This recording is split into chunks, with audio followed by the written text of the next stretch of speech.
中にあなたの上に注がれますように、あなたの心と体とすべての営みが守られ支えられ喜びあふれますように、私は祈ります。 God bless you, God bless you, God bless you, God bless you. 예, 안녕하십니까. 예. 하나님은 우리를 붙드시되 끝까지 붙드시며 사랑하시는 분이십니다. 오늘 성경 말씀은 로마서 1장 1절에서 7절 말씀입니다. 로마서 1장 1절에서 7절. 예수 그리스도의 종 바울은 사도로 부르심을 받아 하나님의 복음을 위하여 택정함을 입었으니, 이 복음은 하나님이 선지자들을 통하여 그의 아들에 관하여 성경에 미리 약속하신 것이라. 그의 아들에 관하여 말하면 육신으로는 다윗의 혈통에서 나셨고 성결의 영으로는 죽은 자들 가운데서 부활하사 능력으로 하나님의 아들로 선포되셨으니 곧 우리 주 예수 그리스도시니라. 그로 말미암아 우리가 은혜와 사도의 직분을 받아 그의 이름을 위하여 모든 이방인 중에서 믿어 순종하게 하나니, 너희도 그들 중에서 예수 그리스도의 것으로 부르심을 받은 자니라. 로마에서 하나님의 사랑하심을 받고 성도로 부르심을 받은 모든 자에게 하나님 우리 아버지와 주 예수 그리스도로부터 은혜와 평강이 있기를 원하노라. 아멘. 예, 오늘 특별히 로마서 1장 말씀입니다. 바울은 사도로 부르심을 받아서 하나님의 복음을 위하여 택정함을 입었다 그랬습니다. 자, 우리 모두는 하나님의 복음을 위하여 여러 방면으로 택정함을 입은 사람들입니다. 우리가 하나님을 찾은 것이 아니요, 하나님이 우리를 찾아서 우리를 하나님의 영광을 위해서, 복음을 위해서 택하여 주셨다 이겁니다. 오늘 특별히 7절 말씀에 보면은 너희도 그들 중에서 예수 그리스도의 것으로 부르심을 받은 자니라. 로마에서 하나님의 사랑을 하심을 받고 성도로 부르심을 받은 모든 자에게 하나님 우리 아버지와 주 예수 그리스도로부터 은혜와 평강이 있기를 원하노라, 이렇게 말하고 있습니다. 우리 모든 하나님의 자녀들은 하나님께 부르심을 받았습니다. 예수 그리스도의 것으로 부르심을 받았습니다. 우리는 우리 것이 아니고 예수 그리스도의 것입니다. 그리고 하나님은 우리에게 예수 그리스도로 말미암아서 은혜와 평강이 영원하도록 하기를 원하십니다. 하나님이 우리를 부르셨기 때문에 하나님의 사랑과 은혜는 영원하고 끊이지 아니하는 것입니다. 우리가 어떤 어려움이 있을지라도 우리를 붙들고 인도하시고 축복하시는 것이 하나님의 계획인 것입니다. 우리가 성경에 많은 인물들이 등장하고 그들의 활동도 나온 것을 봅니다. 또 우리가 세상을 볼 때 많은 사람들이 살아가고 있습니다. 자서전을 내서 아주 훌륭한 일을 했다고 하는 분들의 그 자서전이 나오지만은 사실은 우리가 냉철하게 생각하다면은 모든 차서전은 사실은 하나님의 이야기인 것입니다. 하나님이 절대 주권을 가지고 그 사람을 인도하고 또 보호하시고 축복하시고 또 하나님의 사랑과 영광을 준 것을 봅니다. 그래서 성경에 나오는 모든 인물들의 이야기는 사실은 하나님의 이야기인 것입니다. 하나님이 어떻게 하셨는가? 그 기록이 인간을 통해서 그 삶을 통해서 이렇게 기록이 된 것을 볼 수가 있습니다.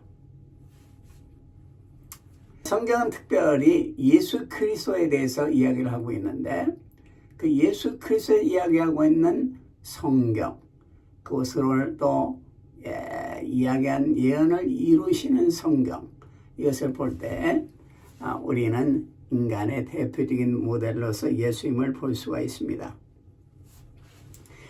그래서 이제 모든 세상의 만사는 하나님으로부터 결국은 시작되어서 이루어져 가는 것을 우리가 봅니다. 하나님께서 약속하시고 하나님께서 준비하시고 또 이루시고 또 하나님께서 지금도 이루시고 계시는 것이 우리의 삶인 것입니다. 그러면 우리가 하나님께 부름을 받아서 하나님을 누리고 하나님께 감사하는 것이 우리 인생이라는 걸 생각할 때 우리는 다시 한번 우리의 삶을 잘 관찰할 필요가 있는 것입니다. 자, 하나님께서는 특별히 인간을 구원하기 위해서 계획을 가지고 있습니다. 그런데 그 계획은 영원 전부터 가지고 계시는 계획인 것입니다. 우리가 성경 에베소 1장 4절에서 5절을 보면은 곧 창세전에 그리스도 안에서 우리를 택하사 우리로 사랑 안에서 그 앞에 거룩하고 흠이 없게 하시려고 그 기쁘신 뜻대로 우리를 예정하사 예수 그리스도로 말미암아 자기의 아들들이 되게 하셨으니 이렇게 말하고 있습니다. 그러니까 하나님이 우리를 택한 것은 창세전에 이 세상 만물 모든 보이는 것들을 만들기 전에 우리를 하나님의 자녀로 택하여서 이미 흠이 없게 하시려고 계획하셨다. 이것을 성경은 약속하고 있습니다. 그래서 우리가 이걸 생각할 때 우리의 의를 자랑할 것은 사실은 하나도 없습니다. 이 세상을 만들기도 전에 하나님께서 우리를 택하셨기 때문에 이 하나님의 사랑을 생각할 때 우리가 거기에 덧붙일 것이 없는 것이죠. 성경을 보면은 예수님이 이 땅에 오시는 것도 이미 예언되는 사실입니다. 이사야서 7장 14절에 보면은 보라 처녀가 잉태하여 아들을 낳을 것이요 그 이름을 임마누엘이라 하리라. 처녀 마리아가 잉태해서 아들을 낳고 그 이름을 하나님이 우리와 함께 계신다고 이렇게 말했습니다. 임마누엘. 그러니까 예수님은 하나님이 우리와 함께 계시는 것입니다. 그 약속대로 예수님께서는 처녀 마리아에게서 태어났습니다.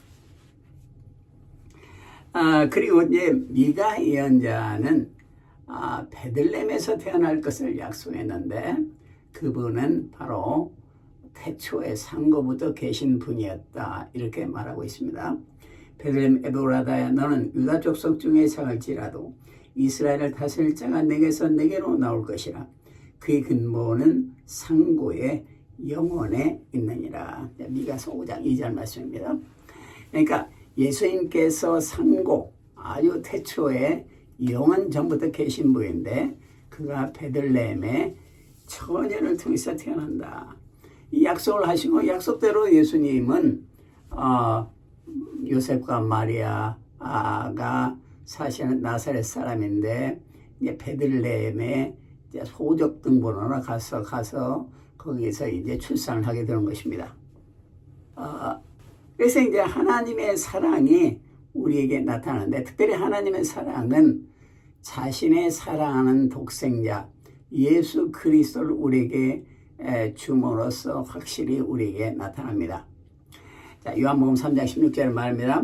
하나님이 세상을 이처럼 사랑하사 독생자를 주셨으니 이는 그를 믿는 자마다 멸망치 않고 영생을 얻게 하려 하심이라.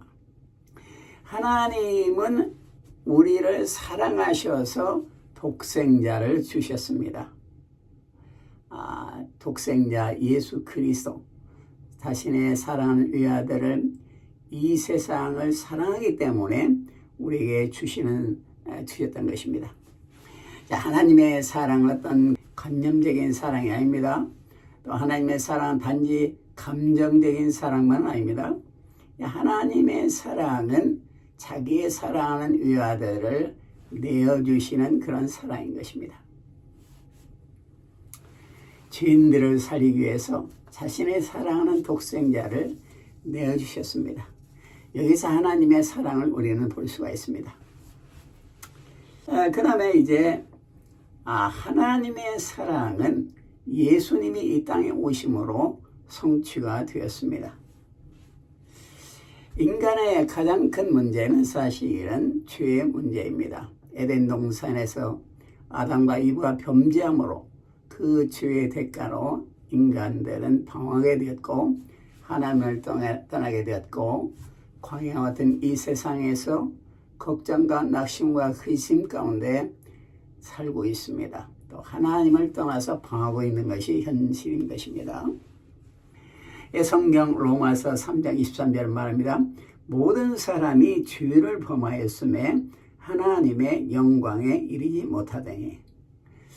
이 죄를 범하였기 때문에 하나님의 영광이 떠난 것입니다. 하나님의 영광이 떠난다는 것은 하나님이 떠났다는 것입니다. 그럼 죄를 지은 결과는 뭐냐? 그건 사망입니다. 로마서 6장 23절은 말입니다. 죄의 삭은 사망이요 하나님의 은사는 그리스도 예수 우리 주 안에는 영생이라. 자, 죄의 삭은 사망인데 하나님은 은혜로서 우리에게 예수 그리스도를 줬고 예수 그리스도는 바로 영생을 얻을 수 있는 길이 되게 되는 것입니다. 왜 예수님께서 영생을 얻는 길이 되었느냐? 그것은 예수님이 십자가에서 피 흘리고 창에 찔리고 매 맞으신 것을 통해서 우리의 죄가 용서되었기 때문인 것입니다. 이사야서 53장 5절 6절은 말합니다. 그가 찔림은 우리의 허물 때문이요 그가 상함은 우리의 죄악 때문이라. 그가 징계를 받음으로 우리는 평안을 누리고 그가 채찍에 맞음으로 우리는 나음을 입었도다. 우리는 다 양 같아서 그릇 행하여 각기 제 길로 갔거늘 여호와께서는 우리의 모두의 죄악을 그에게 담당시키셨도다. 자, 하나님께서는 예수 그리스도를 통해서 우리의 모든 죄악을 담당시켰습니다. 우리의 허물 때문에 주님은 찔림을 받았고 우리의 죄 때문에 주님이 상함을 받게 되었습니다. 채찍에 맞게 되었습니다. 그러나 주님이 채찍에 맞음으로 우리는 평화를 누리게 된 것입니다. 예수님께서는 우리가 받아야 할 죄의 저주를 다 담당했습니다. 그래서 우리의 대속물로서 예수님은 자신을 주심으로 우리의 죄를 완전히 없게 하신 것입니다. 그런데 예수님께서 십자가에 돌아가신 것은 사실은 끝이 아닙니다. 예수님은 죽음을 이기고 사흘 만에 부활하셨습니다. 그래서 예수님은 부활하시고 난 후에 제자들에게 나타났습니다. 이것은 죄에 대한 승리일 뿐만 아니라 죄의 저주에 대한 승리인 것입니다. 죄의 저주를 다 받았지만은 그것을 이기고 부활하신 것입니다. 승리하신 것입니다. 그래서 고린도전서 15장 57절은 선언합니다. 우리 주 예수 그리스도로 말미암아 우리에게 승리를 주시는 하나님께 감사하노니. 예수 그리스도의 부활로 말미암아서 우리는 어떠한 상황에서 승리할 수 있는 근거를 가지게 되었습니다. 죄를 지은 우리를 위해서 죽으시고 또 부활하신 예수님은 우리에게 승리의 은혜를 어느 상황에서 주십니다. 우리는 예수 그리스도의 부활을 생각할 때 우리도 반드시 승리할 수 있다. 어떠한 상황에서 그걸 이기고 극복할 수 있다. 이런 하나님의 약속을 보게 됩니다. 그 다음에 예수님은 하늘에 올라가셨죠. 부활하고 승천하셨죠. 그러나 약속대로 지금은 성령을 보여주십니다. 그리고 성령을 보이신다는 것은 하나님이 우리 가운데 계시는 것이고 예수님이 우리 가운데 계시는 것입니다. 요한복음 14장 16절은 약속하고 있습니다. 내가 아버지께 구하겠으니 그가 또 다른 보혜사를 너에게 주사 영원토록 너희와 함께 있게 하리니. 영원토록 너와 함께 있게 하겠다. 이렇게 약속하고 있습니다. 그 약속은 이제 오순절날 성취가 되었습니다. 사도행전 2장 1절에서 보면은 오순절날의 이름에 그들이 다 같이 한 곳에 모였더니 그들이 다 성령의 충만을 받고, 그래서 성령의 충만을 받자 그들은 하나님과 동행하는, 하나님의 완전한 사랑과 보호함에 거하는 그런 사람들이 되었습니다. 성령으로 체험을 받는다. 이것은 참 중요한 것입니다. 성령으로 체험을 받는다는 것은 하나님과 동행한다는 것입니다. 또 성령으로 체험을 받는다는 것은 하나님의 나라에 들어가는 것입니다. 예수님은 니고데모에게 말했습니다. 네가 물과 성령으로 거듭나지 아니하면은 하나님 나라에 들어갈 수 없느니라. 이렇게 말했습니다. 이 말은 우리가 물과 성령으로 거듭나면은 우리가 이 세상에서도 하나님 나라에 참여할 수가 있다. 이것을 우리가 볼 수가 있는 것입니다. 그리고 이제 성령님께서는 우리의 삶을 한 걸음씩 한 걸음씩 인도하시고 우리를 영화롭게 만드십니다. 성령님은 단지 함께 계시는 분이 아니고 우리를 영광스럽게 만들어주시는 분이 바로 성령입니다. 그리고 그리스도를 닮아가게 그 그리스도의 빛을 부어주시는 분이 성령님이십니다. 그래서 고린도후서 3장 18절에 보면은 우리가 다 수건을 벗은 얼굴로 거울을 보는 것 같이 주의 영광을 보매 그와 같은 형상으로 변화하여 영광에서 영광에 이르니 곧 주의 영으로 말미암음이니라. 예수님의 영으로 말미암아서 우리는 영광에서 영광으로 변화가고 있는 것입니다. 우리는 지금 혼자 사는 것이 아니고 예수님의 영이 우리와 함께 하심으로 우리는 그리스도의 영광이 함께하는 그런 귀한 존재들이 되었습니다. 그리고 우리 형상은 주님이 함께함으로 그리스도의 형상을 본받아서 가는 것입니다. 성령님은 지금도 우리의 삶을 구체적으로 구원하시고 보호하시고 인도하십니다.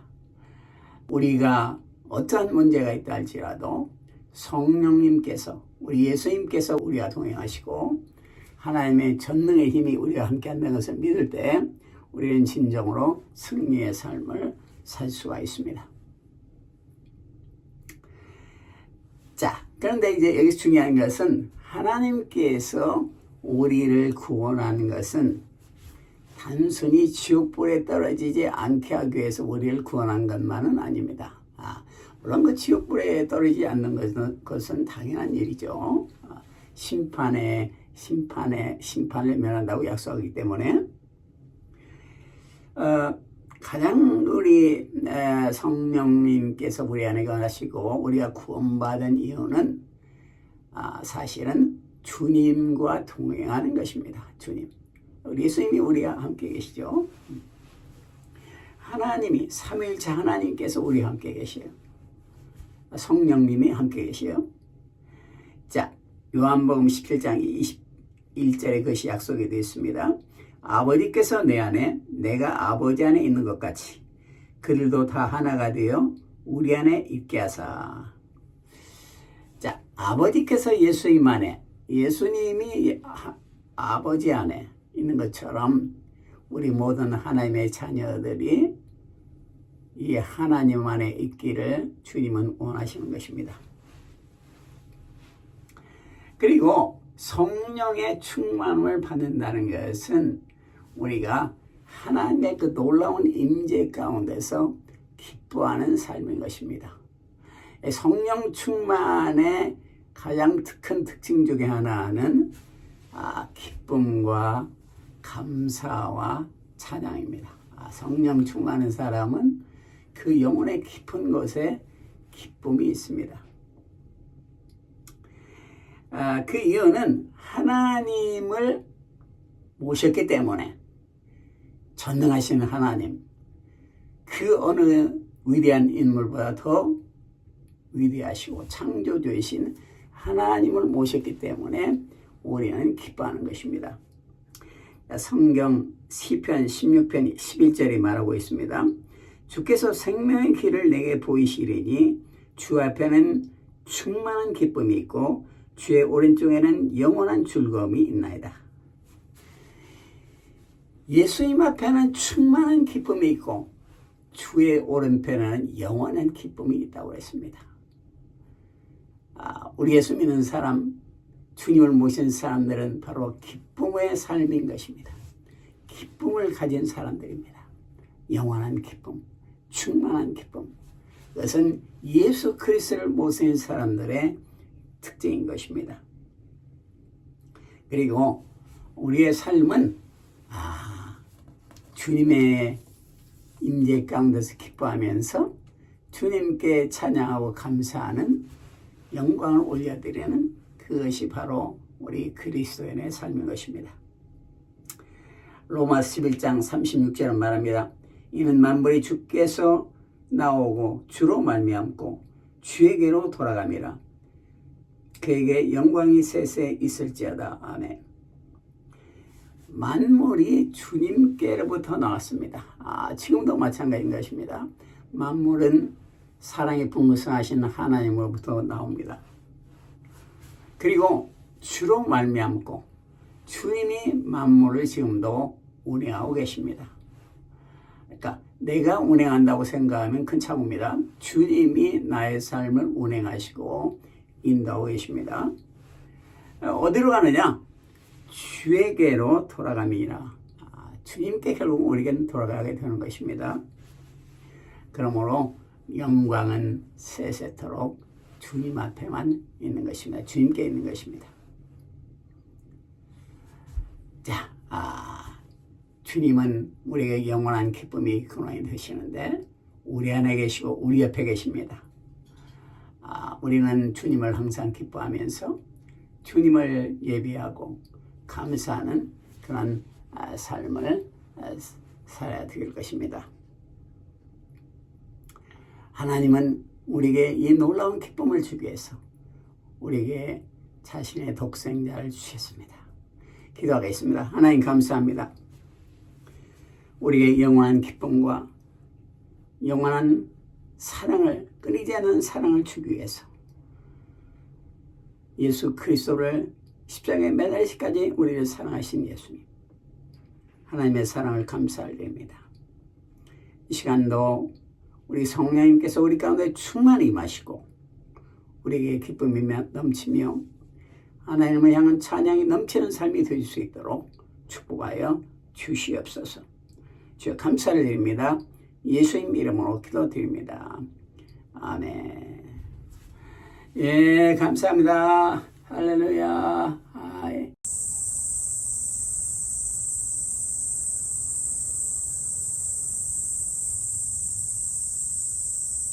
Our Father,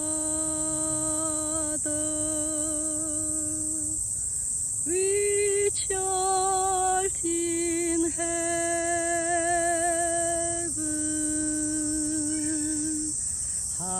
hallowed be thy name. The kingdom come, thy will be done on earth as it is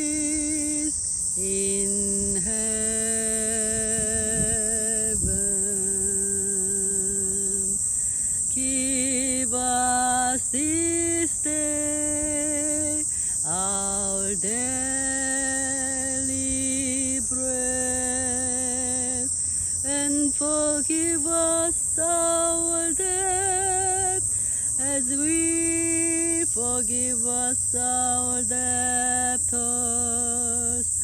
And lead us not into temptation, and deliver us from evil.